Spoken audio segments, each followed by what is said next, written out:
In a world where technology is transforming every aspect of our lives, healthcare stands at the forefront of change. From AI-driven diagnostics to digital therapeutics, from mental wellness to portable labs, India's boldest innovations are redefining the future of care. To foster innovations, transformative ideas, and to celebrate the transformation of the healthcare sector, CNBC-TV18 in partnership with Optum India launched the HealthX Elevate, an initiative to spotlight startups that are turning ideas into impact and redefining how healthcare is accessed, delivered, and scaled across India. HealthX Elevate brought together industry leaders, government representatives, and technology experts to shape the next era of accessible, data-driven, and human-centered healthcare. This is a celebration of the collective vision of innovation that inspires, collaboration that empowers, and ideas that truly elevate healthcare for all. With a huge round of applause, ladies and gentlemen, join me in welcoming Abhishek Singh, Director, General National Informatics Center, Additional Secretary, MeitY, and CEO, IndiaAI Mission, to really talk about what's really happening and what the future looks like. And we have our lovely moderator, CNBC TV18's Ashmit Kumar as well. Gentlemen, good to have you with us. Ashmit, the floor is all yours. So as far as AI is concerned, I think anyone in this room who's done anything related to AI in the last 2 to 3 years, this is one name that you would have come across, that you've definitely heard of, that you've heard shaping policy, shaping direction, giving direction to the way India and its AI mission is progressing forward. And what's important is that this is recognized not just here in India. Mr. Singh has also been recognized as one of the 100 most influential voices as per the Time magazine. So that's clearly something I think that merits an applause for his efforts and the fruits of his labor that we're trying to actually benefit from. I'll begin, sir, with a small anecdote. I'm not taking names here just for purposes of privacy, but a senior government functionary that you work very closely with had a recent health scare. And in the course of that health scare, this gentleman, the senior government official, had gone to the doctor. The doctor had done a CT scan. The CT scan had yielded results which were put on a CD, a disk. That disk was then taken to a Bengaluru-based startup. And then using AI, they had scanned the results of the CT examination. And very interestingly, they found anomalies which the CT scan had missed, which made for a completely different form of treatment by the doctor. Is this the future, sir, that we're looking at? An AI-enabled healthcare future that could yield results in this shape? See, there are many use cases in which there are AI applications which are coming out with outcomes and results which are better than or equal to a normal specialist or a doctor. I would not say in all cases, but yes, just like if you have, so for example, radiologists, there are different levels of radiologists across, and sometimes you get one opinion and the radiologist concludes for some outcome, and then normally many hospitals, many doctors always advise you to take a second opinion. And then you go to another hospital, take maybe a superior hospital or a super specialty hospital, you get a second opinion and you get a different outcome. So outcomes can vary based on the experience and based on the expertise of the concerned doctor. What AI models is doing, that since they are relying on being trained by data from multiple sources, so over a period of time, many of these AI models, especially for diseases like tuberculosis or in some instances of cancer, their collective expertise is becoming a sigma of the expertise of all other radiologists whose data they have looked into it. So in some cases like ICMR and CDSO has approved some diagnostic protocols wherein AI bots can be used for diagnosing those diseases.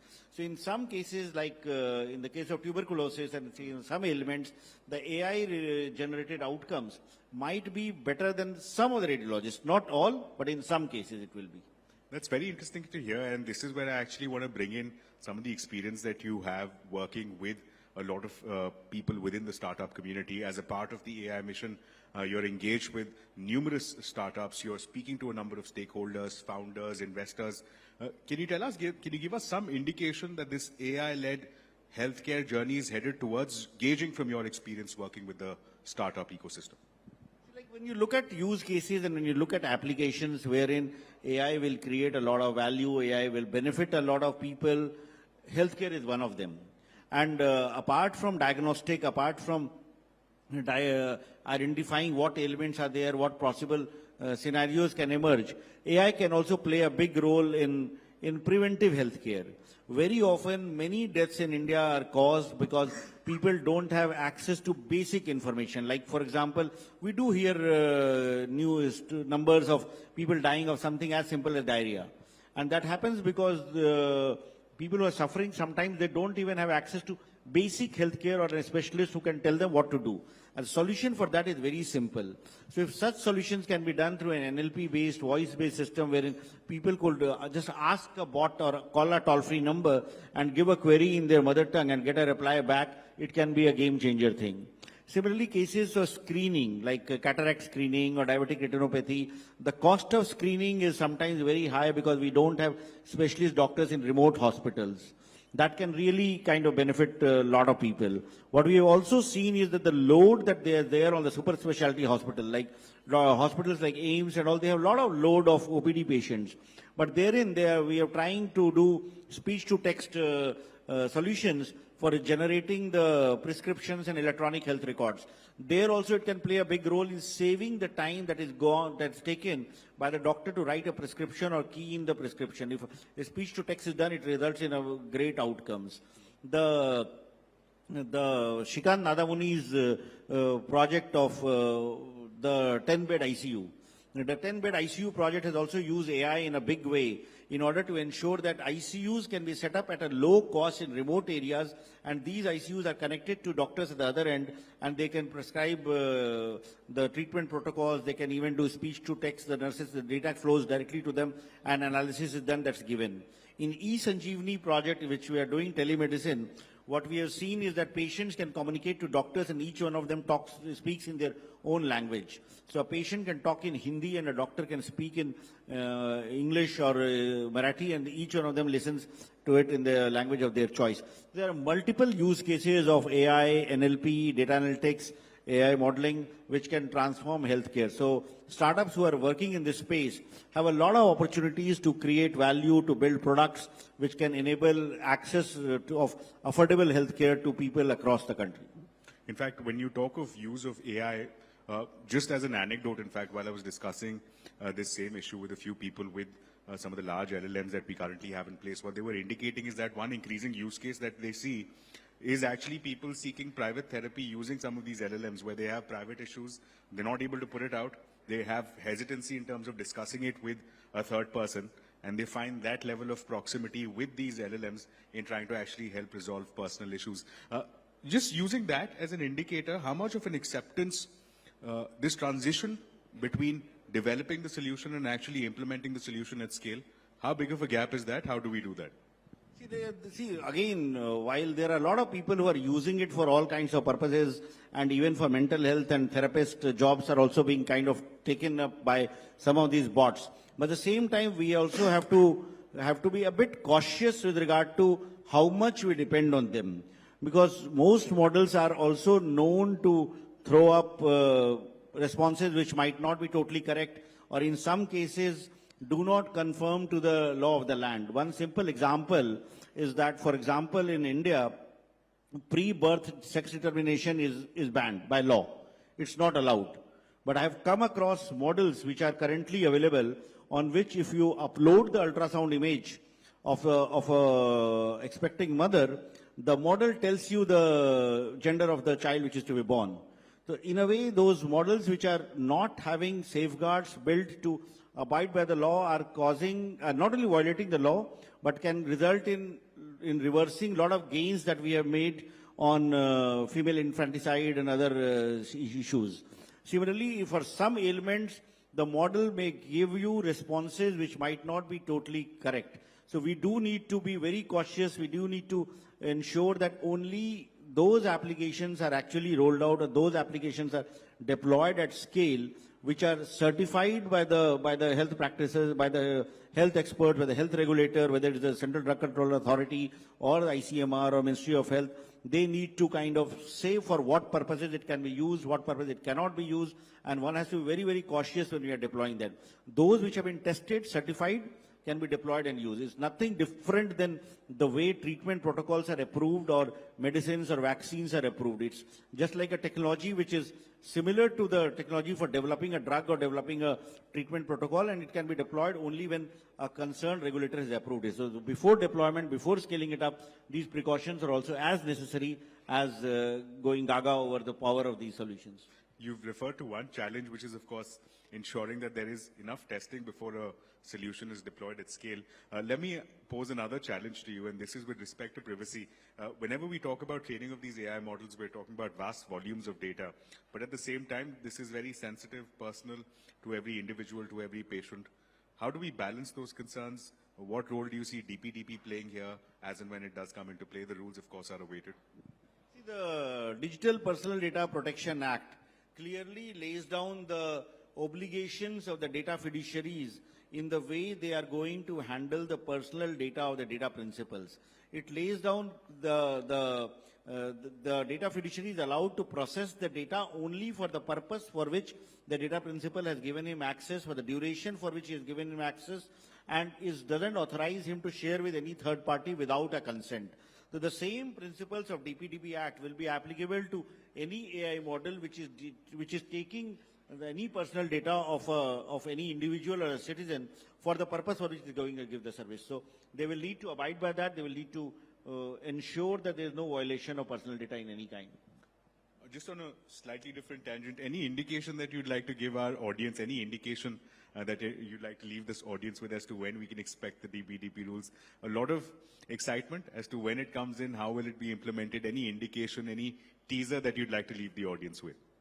I don't deal with the subject, but for the Cyber Law Division, what they have told me last, because I do believe that one of the entities who will need to comply with the DPDP rules will be the government, and whether it is part of the IndiaAI Mission or whether it's part of the Digital India initiative that we are implementing, we will need to conform to the rules. So we are also awaiting the rules as eagerly as anyone else. So hopefully, from what the indication that I have heard is that it can come any day. Wonderful. Let's move ahead now. Let's talk about the role of the government. You're also the CEO of the IndiaAI Mission. You've worked extensively. Some of the work, some of the announcements that we've seen, we at CNBC-TV18 have reported extensively, whether it's 38,000 GPUs, whether it's the allocations, whether it's the startups that you're working with. Just an indication going forward from here, using this as a foundation, what role do you see the government playing in engaging with the startup community, with specific sectors such as the healthcare space, with GCCs, the role that you see for the government? The role of the government is an enabler and a kind of providing the initial push with regard to what all can be done. Like, for example, for AI, the whole world expects India to take a leadership. Unfortunately, we have been a bit behind China and the United States. We need to catch up. We need to leapfrog in order to be able to match up the abilities that these two countries have. And for doing this, we had done a lot of consultations across industry, and the feedback that we had got was that we need to invest much more in compute, we need to invest in R&D, we need to provide support for foundation models, we need to build datasets platform, we need to provide funding support to startups. So with that in objective, the 7-pillar IndiaAI Mission was approved. But what the government is doing is just is the first step. What we do believe is the industry will come forward and do much more. And the same thing we have seen, like the entire investment on 38,000 GPUs. It's not that the government has done the upfront capex investment. The capex investment is done by the private sector. Government is only subsidizing the end usage. But that has led to a significantly higher investment that has come from the private sector. Like the government budget for IndiaAI Mission is around 10,000 crores, but 38,000 GPUs costs around 20,000 crores. And this investment has actually come from the private sector. So the role of the government is to be the enabler, to provide a ecosystem in which data sets are available, the support, financial support wherever required is available, compute is made available at an affordable cost, and rest of the innovation will be done by our entrepreneurs, by our startups, by our industry, by our researchers, because they have the talent and they have the abilities to build something of scale, and that is what will help us catch up with the best in the world. We've seen various PLI schemes. We've seen the Indian Semiconductor Mission. We've seen the India AI Mission as well. Given the response that you're getting, you mentioned 38,000 GPUs ordinarily would have cost 20,000 crore rupees. You've managed to do that and a lot more in just a fraction of the budget. Going forward, given the response, Do you feel the room for maybe expanding the scheme even further, or perhaps take it up a notch higher? Is that something that you think can be considered, is something that you'd want to maybe consider? There is no reason not to do it, because the indication that we have from the highest levels in the government is that we have to do anything and everything possible to support the Indian startup ecosystem, the Indian deep tech ecosystem. We do have the capabilities, we do have the talent. Our engineers have contributed to the growth and expansion of almost every big tech company across the world. So once we have that element, then any support that they may need to build products in India and not to leave India and go and contribute to a Perplexity or an OpenAI or to a Microsoft or to a Google, the government will be there to provide support so that these products which we hear and we use are built in India, and we start using Indian products which become global commodities in days to come. You talk of Indian founders and Indian products. One Indian founder and one Indian product that in fact has been doing the rounds for the last few weeks, I dare say, at least on social media, has been Zoho. Mr. Vembu, of course, going out there, he's pitching for Indian solutions, which will in fact compete with some of the largest companies in the world.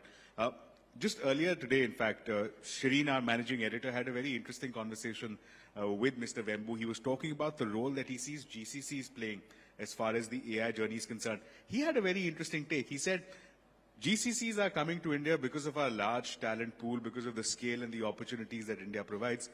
His proposal was, let's tax them, and let's mandate them to have IPs resting here in the country. Is that something? Is that workable going forward, where we ask the GCCs to not only come here, but to innovate in a way that the IP rests here, that they get taxed here as well, they get regulated here in India?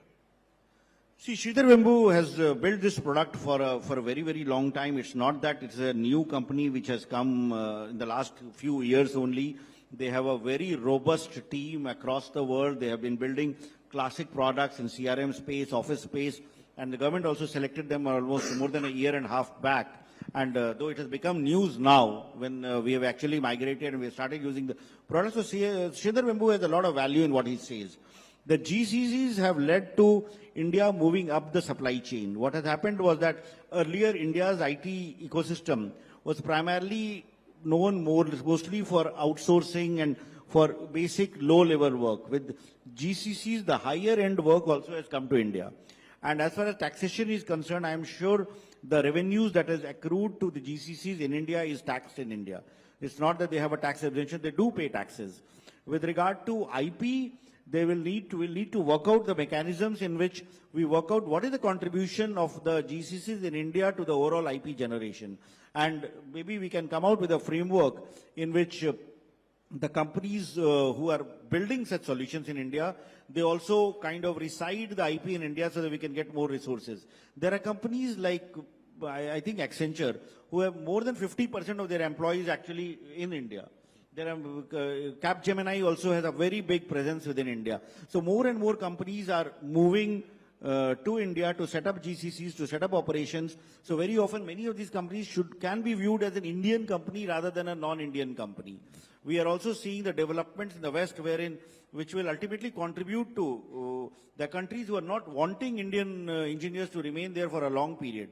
So it can be a huge opportunity to ensure that those engineers who are residing in these countries and providing services there can move to GCCs and start providing services. That will lead to increasing the proportion of the IP or proportion of the work that these companies have globally. And when that happens, we will be able to truly say that, yes, these companies are more Indian than being non-Indian. So you believe there is a case to be made for having the IP rest here in India for these GCCs? Like it will depend on what company, what proportion of IP. In some cases, it will be a significant portion. In some cases, it will be a lesser proportion of the overall IP. So we'll have to see what is the contribution that we are making before we start claiming IP rights. Wonderful. Let's steer back to the healthcare space. One gap that you see in the healthcare innovation space, and how do we address that gap? How do we fill that gap? See, like the level of trust that people can have in these systems. Like, for example, in the entire healthcare ecosystem, what we find, especially in the tier 2, tier 3 cities and rural areas, like very often people have more trust in the chemist which gives the medicines rather than the consultant who prescribes the medicines. And we have come across, people say that dawa to yahi de raha hai, wo consultant kis liye fees le raha hai. So similarly, when we are building in tech innovations, we have to try to position the value AI applications are doing in the entire health ecosystem. And when people are made more aware of that, that would result in more utilization of them. And the second thing that will be required is that the regulatory framework for ensuring that health applications are properly tested and they conform to the responsible AI principles in healthcare. We need to do, RBI recently came out with a free AI report for responsible AI framework in financial sector. So similarly in healthcare also maybe we'll need to come out with a framework which will ensure responsible, ethical, safe and trustworthy deployment of AI. So that's one gap that is there which we need to address. You think the acceptance of technology, we have one of the largest telecom markets here. There's a great digital divide that has been covered over the last few years. You think that acceptance, like you said, there is more trust in a local dispensary, a local chemist than there is on trained technology. You think that gap can be bridged using technology alone, or are there other inputs that are required, say perhaps from the government or from the private sector? I think given the example of the way technology has been embraced by India, like for example UPI, there's an absolute level of trust of people in UPI. Even when a vegetable vendor hears that 20 rupees prapt hue, or he sees a tick mark on his phone, he knows that the money has the same level of confidence of money coming in his bank account as otherwise he will feel a 20 rupee note or a 100 rupee note. So it's the trust has been established with the lowest section of society with UPI. And if that can happen, similar thing can surely happen in healthcare, provided we build it in such a way that all concerns of unethical usage or responsible usage is also addressed. That is such a fantastic example, and I think one example that all of us can relate to, that very often when we go to a local vendor to make a payment, quite more often than not, the vendor would not even bother checking if the payment has been made, because it is that trust factor that has now been built into it, that yes, the money will come, mera paisa kahin ja nahi raha hai. So that trust factor that you're referring to, I think a very relatable example. But that, unfortunately, Mr. Singh, is all the time that we have. We wish we had more time with you. We'd love to actually get more thoughts from you, more insights from you. But that's all the time that we have, Mr. Singh. I'd like to thank you once again for being a part of this conversation. And we wish you the very best on this India AI journey. Thank you so much.